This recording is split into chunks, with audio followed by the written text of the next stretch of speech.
Hola, ¿qué tal? Yo soy Juan Del. I wanted to talk about the newest addition to my studio, Czochralski cells by Destiny Plus. It's a system that combines very simple elements in a way that creates complex results that can retain the cyclical patterning nature of more traditional percussion use cases, like a standard backbeat groove, for example.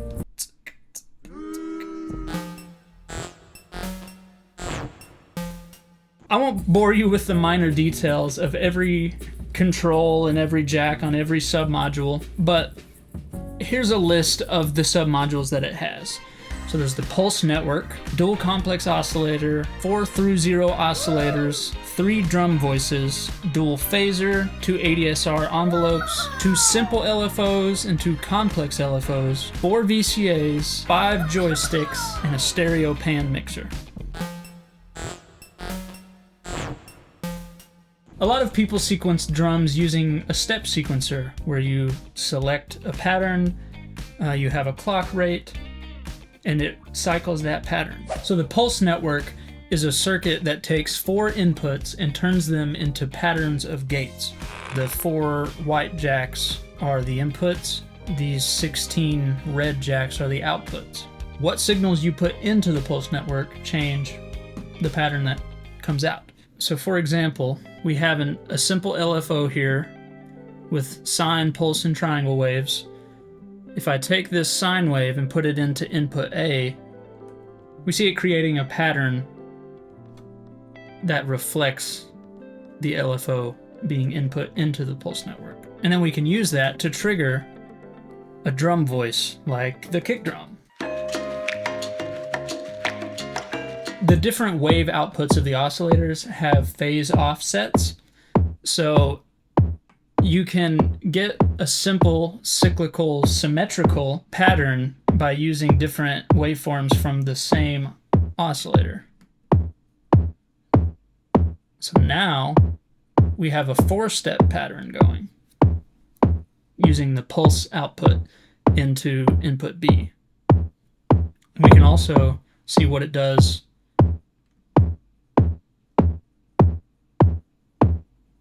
going into the other inputs.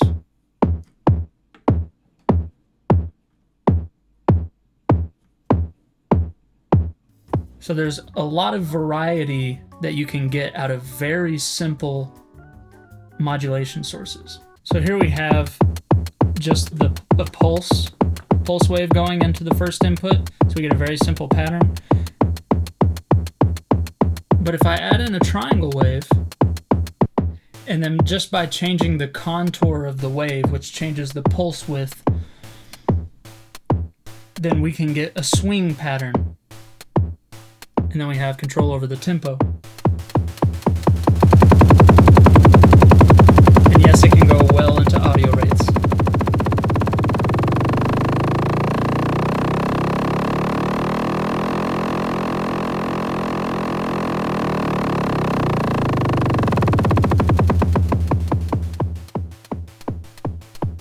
Oh yeah. I'm gonna keep what we had before. Let's grab a sine wave from another one.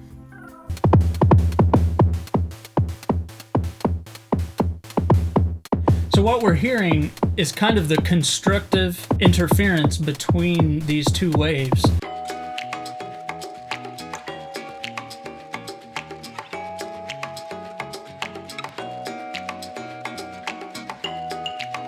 Their frequency, their amplitude, and their phase all affect the resulting pattern. And so you can create a lot of variety just by changing the speed of one of the modulation oscillators.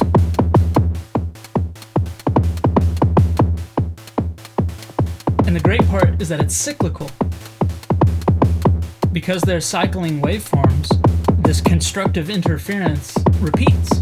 So let's add another waveform from this oscillator into the pulse network.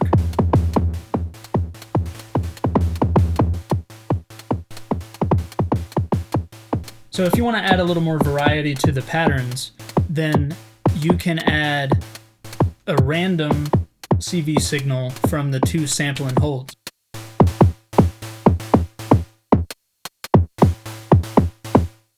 I'm going to use the sine wave output instead of the stepped random, and I'm going to modulate the frequency of this oscillator. I'm going to do that with this oscillator. That's also being sent into the pulse network. So you can see how it's being frequency modulated. Czochralski cells has a really unique sound from the oscillators to the phaser. So let's take a listen to the kick drum. The kick drum is a complex dual oscillator, and you get controls over the pitch of both of them.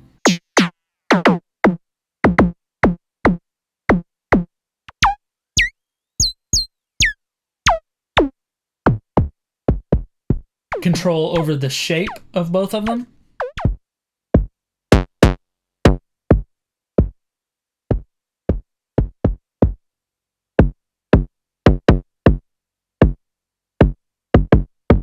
Cross modulation.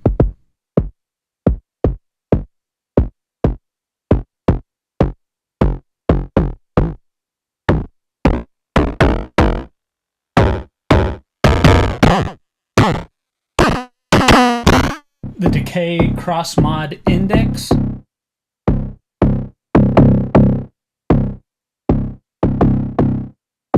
Control over the onset of the attack.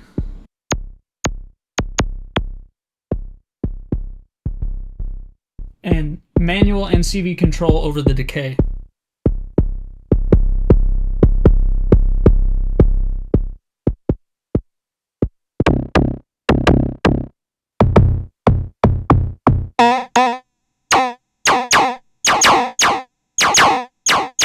Now let's listen to the oscillators.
Muchas gracias por pasar el rato conmigo.